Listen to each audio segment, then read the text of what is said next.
Salut à vous tous, bienvenue dans votre très belle émission. Nous sommes très heureux de partager encore ce moment exceptionnel en ce matin de ce jeudi 29 janvier 2025. Comme vous le savez très bien, nous sommes juste au là pour vous informer concernant également les actualités sportives, footballistiques, en particulier de la République démocratique du Congo. C'est vrai qu'on reste également sur les léopards de la RDC qui vont devoir également jouer pour le prochain jour concernant bien sûr les barrages continentaux de la Coupe du Monde 2026. Ça en reste là pour parler également de cet effectif congolais qui reste en pleine sollicitation par le sélectionneur manager de l'équipe nationale de la RDC, Sébastien Desabre, qui fait une tournée européenne après son échec lors de la Coupe d'Afrique des Nations, la 35e édition. Bien évidemment, nous aurons l'occasion de bien vouloir échanger sur la question et parler également de tout ce qui se passe également sur les réseaux sociaux. Nous allons justement aborder la question de Anthony Moussaba qui tourne-t-il le dos à la République démocratique du Congo? Des questions comme ça qui nous reviennent sur le réseau. Alors, nous allons justement décrypter, analyser cela ensemble avec vous tout au long justement de cette très belle émission. Hier, on a abordé la question de l'équipe du Nigeria qui attend son verdict, les verdicts de la FIFA pour le mois de février, alors que tous les Congolais avaient en tête que cette équipe du Nigeria, la plainte a été justement jugée non recevable par la Confédération africaine de football et la Fédération internationale de football association. Non, le dossier est bien pris en compte, mais il est traité au niveau des instances internationales qui gèrent le football congolais, qui est donc la FIFA. On va revenir sur ça dans nos prochaines éditions. J'ai parlé également du sujet Anthony Moussaba et je vous annonce des arrivées déjà au sein de l'équipe nationale congolaise, alors que un, c'est déjà OK, et puis l'autre, il faudrait également formaliser 2, 3, 4 trucs avant, bien sûr, de le voir jouer avec l'équipe nationale congolaise. Je vous invite également de vous abonner, de partager nos différentes vidéos, et surtout, n'oubliez pas de bien vouloir justement commenter pour donner encore la force et nous permettre de bien faire encore plus ce travail. Alors, comme vous le savez très bien, le sélectionneur manager de l'équipe nationale congolaise, Sébastien Desabre, est en mission en Europe. On a annoncé dernièrement qu'il était en Angleterre. Ces derniers, il séjourne actuellement, du côté de la Belgique, alors qu'il était du côté de l'Italie. Posez-vous des questions en Angleterre, qu'il a rencontré, qu'est-ce qu'il était parti faire, quels sont les joueurs qu'il a pu également échanger avec eux. Il y en a eu plein de joueurs, Japhet Tanganga, il y avait également l'entourage de Sefi Mavididi, plein de joueurs avec lesquels, même le jeune qui évolue du côté de la City, il a pu échanger également avec ses responsables, les parents, pour savoir si et seulement si le jeune peut à tout prix choisir également la République démocratique du Congo, qui sont donc leur pays d'origine. Avec Sefi Mavididi, les choses vont bien. Et puis, Japhet Tanganga, il faudrait finaliser les derniers dossiers concernant également le changement de nationalité, etc.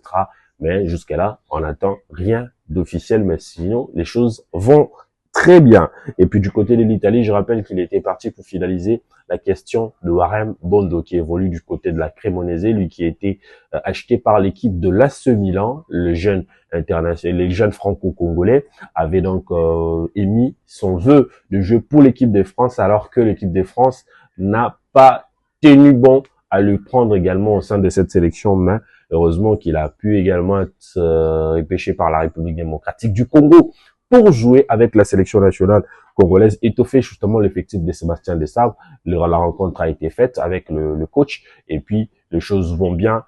Espérons qu'il sera là au mois de mars. Et moi, je suis sûr qu'il sera là parce que les discussions ont pu bien évoluer entre les deux parties. Et vous allez comprendre ensemble avec moi que Sébastien Desabre est maintenant du côté de la Belgique. La Belgique, pourquoi?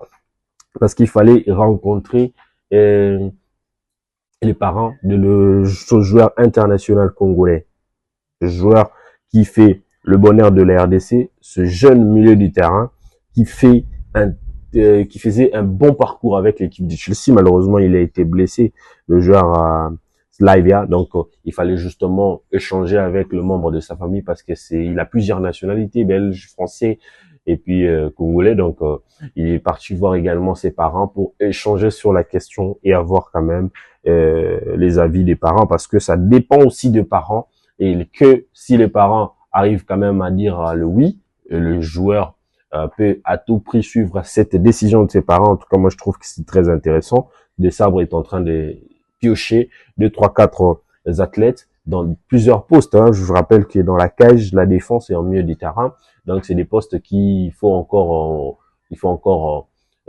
mettre encore des hommes forts sur ces pour aider encore l'équipe de la République démocratique du Congo. Et puis après, on va justement parler de la question de Anthony Moussaba. C'est une question qui fait couler beaucoup d'encre et des salives. Le gars qui voulait également, qui montrait ses envies de vouloir jouer pour la République démocratique du Congo, il a enlevé la photo de la RDC en laissant également la photo de l'équipe du Pays-Bas. Est-ce que le joueur a été contacté par le Pays-Bas? Oui, le joueur a été contacté, je vous l'informe, contacté par le Pays-Bas pour voir si seulement si les gars pouvaient jouer également la Coupe du Monde de 2026 avec cette équipe nationale congolaise de Hollande. On espère bien que les choses vont peut-être bien se passer ou pas pour qu'ils reviennent à la raison. Mais est-ce que le joueur a définitivement pris sa décision?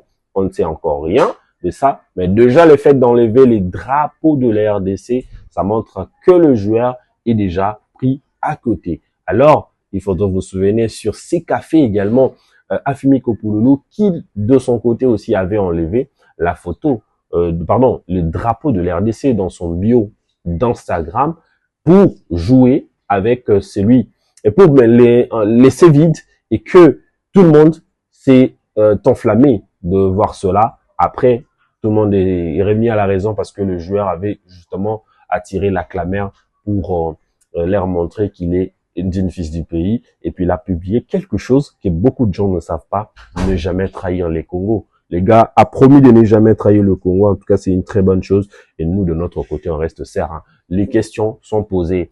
Anthony Moussaba tourne définitivement le dos à la RDC. Et puis, deux arrivées sont donc à la porte de la tanière de la sélection nationale congolaise. Je vous laisse également en train de visionner d'autres vidéos. Surtout partagez, abonnez-vous. Et n'oubliez surtout pas de bien vouloir activer la cloche pour bénéficier de toutes les vidéos que nous faisons pour vous apporter également les informations sûres concernant nos binationaux et les athlètes internationaux congolais.